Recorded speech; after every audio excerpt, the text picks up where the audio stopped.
Assalamualaikum warahmatullahi wabarakatuh. Perkenalkan, nama saya Sarul Sembiring dengan NIM C1F018050 dari kelas R06 Ekonomi Islam Fakultas Ekonomi dan Bisnis Universitas Jambi.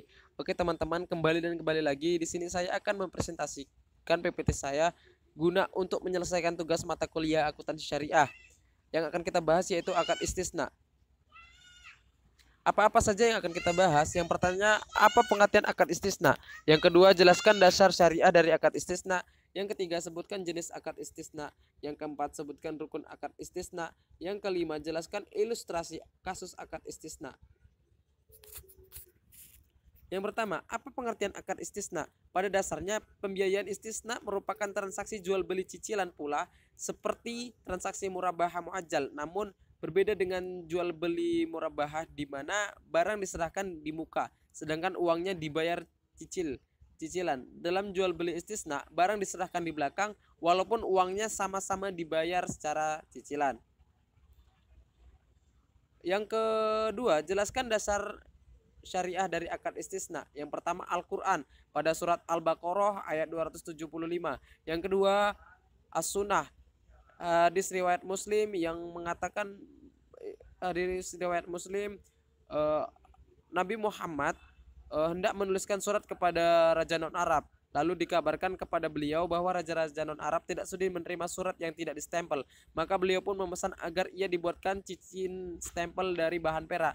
Anas menisahkan, seakan-akan ini aku dapat menyaksikan kemilau putih di tangan beliau. Dari perbuatan yang dilakukan oleh Nabi di atas, dapat kita jadikan bukti bahwa akad istisna adalah akad yang dibolehkan. Yang ketiga, al-ijma. Sebagian ulama menyatakan bahwa pada dasarnya umat Islam secara de facto telah bersepakat merajut konsensus ijma bahwa akad istisna adalah akad yang dibenarkan dan telah dijalankan sejak dahulu kala tanpa ada seorang sahabat dan ulama pun yang mengingkarinya. Dengan demikian tidak ada alasan untuk melarangnya. Yang keempat, kaidah fikih.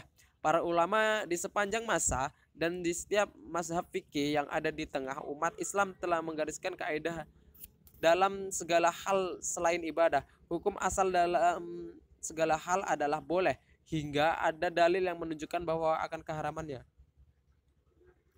Selanjutnya, sebutkan jenis akad istisna.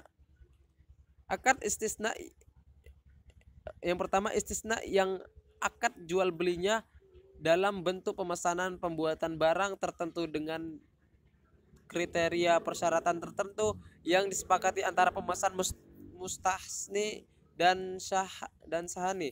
Yang kedua, istisna paralel adalah suatu bentuk akad istisna antara penjual dan pemesan di mana untuk memenuhi kewajibannya kemudian pemesan penjual melakukan akad istisna dengan pihak lain yang dapat memenuhi aset yang dipesan oleh pemesan. Selanjutnya, sebutkan rukun akad istisna. Rukun akad istisna yang harus dipenuhi dalam transaksi adalah beberapa hal, yaitu pelaku akad, yang kedua objek akad, yang tiga sihah atau ijab kabul. Selanjutnya, jelaskan ilustrasi kasus akad istisna. Pada dasarnya akad istisna adalah kegiatan pemesanan suatu produk kepada produsen berbentuk produk. Kalau didengar sekilas mungkin Anda akan membayangkan istisna berlaku untuk barang kerajinan saja. Namun sebenarnya banyak juga transaksi akad istisna yang ada tanpa disadari.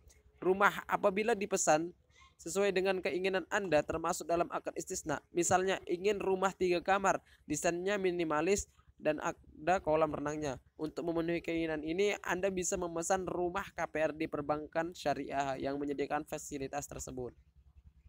Mungkin itu teman-teman yang dapat saya sampaikan. Kurang dan lebihnya saya mohon maaf karena kelebihan datangnya dari saya, dan maaf sebelumnya karena kelebihan datangnya dari Allah Subhanahu wa taala dan kekurangan datangnya dari saya. Sekian, wassalamualaikum warahmatullahi wabarakatuh.